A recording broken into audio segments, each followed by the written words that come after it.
Dans ce cas, on a une très grande précision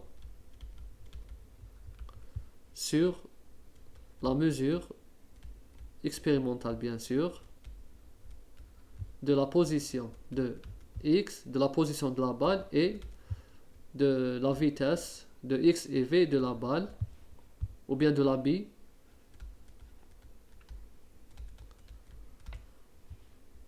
D'accord? On a une très grande précision sur la mesure expérimentale de la position et de la vitesse de la bille. Une très grande précision. Donc on voit bien qu'en mécanique classique, la quantité de mouvement P et la position peuvent être déterminées simultanément. Sont déterminées simultanément plus avec grande précision. C'est possible. Car l'ordre de grandeur est différent. Bon, là, si vous avez fait 10 H sur 2P, vous aurez en principe l'ordre de grandeur 10 puissance moins 26. C'est la même chose. Il n'y a pas une grande différence. 10 puissance moins 27 ou moins 26, ça reste très très très précis. Donc vous voyez, la conclusion, elle est la même. Donc c'est ça la conclusion. On va dire que là, c'est l'échelle atomique et là, c'est l'échelle macroscopique. On a vu que delta X est égal à 1, plutôt 10 puissance moins 10 mètres, et delta V, c'est de l'ordre de 10 puissance, on a vu combien? 10 puissance 5. D'accord? C'est 10 puissance 5, voilà. C'est 10 puissance 5. Par contre, là, à l'échelle macroscopique, là, chez l'échelle atomique, à l'échelle atomique, là, l'échelle macroscopique, on a la détermination de la position, elle est déterminée avec une incertitude de plus ou moins 1 micromètre ou bien 10 puissance moins 6 mètres, et la vitesse est déterminée avec une incertitude de 10 puissance moins 27. On voit bien que en mécanique classique, c'est précis pour les deux et simultanément. Précis et simultanément.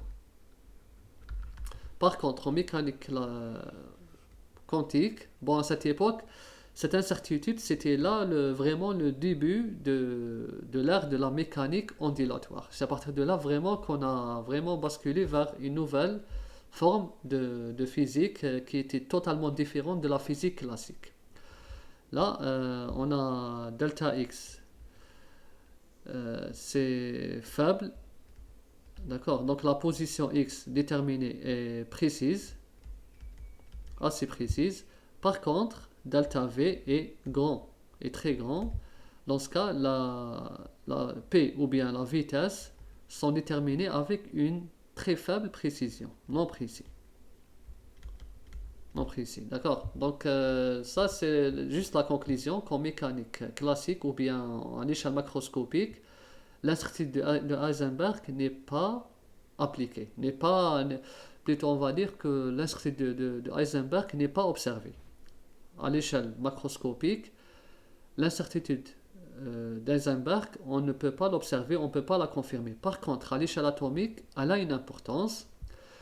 Et pour terminer, cette incertitude, au départ, j'avais dit que Niels Bohr, plutôt, oui voilà, Bohr, n'avait pas accepté cette idée. Il avait, c'est-à-dire, c'était un débat entre lui et Heisenberg. Finalement, c'était Heisenberg qui a vraiment révolutionné par ses remarques. Bien sûr, il n'y avait pas que lui, mais c'est lui qui avait postulé le premier cette incertitude. C'est pour ça qu'il porte son nom.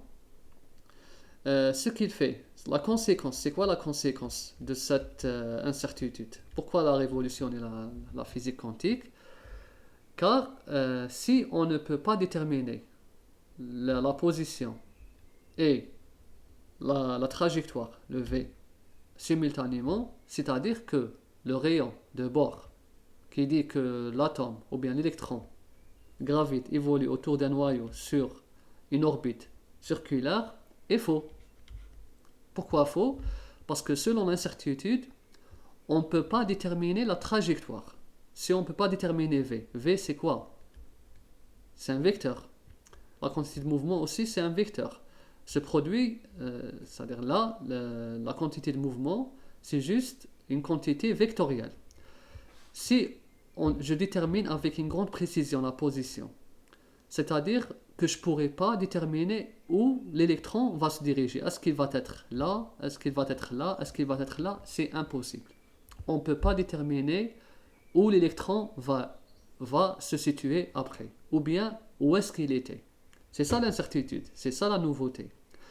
Donc, le modèle de Bohr,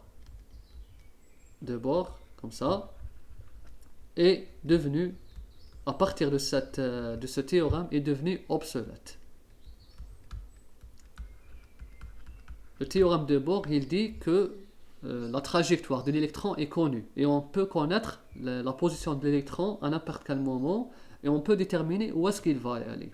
Mais l'incertitude d'Heisenberg, elle dit non, on ne peut pas et les expériences l'ont montré.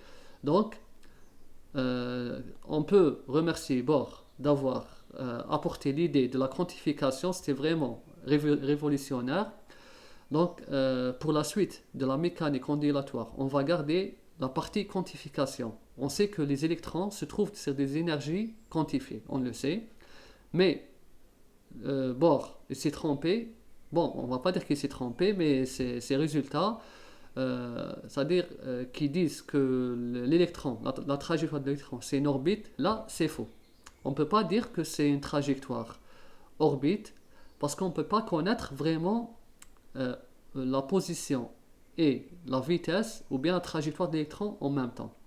Du moment que l'incertitude, elle dit on peut connaître la position avec une grande précision, mais on ne peut pas déterminer delta P, car il y a cette relation qui est inversement proportionnelle. Donc voilà la conséquence de l'incertitude de Heisenberg.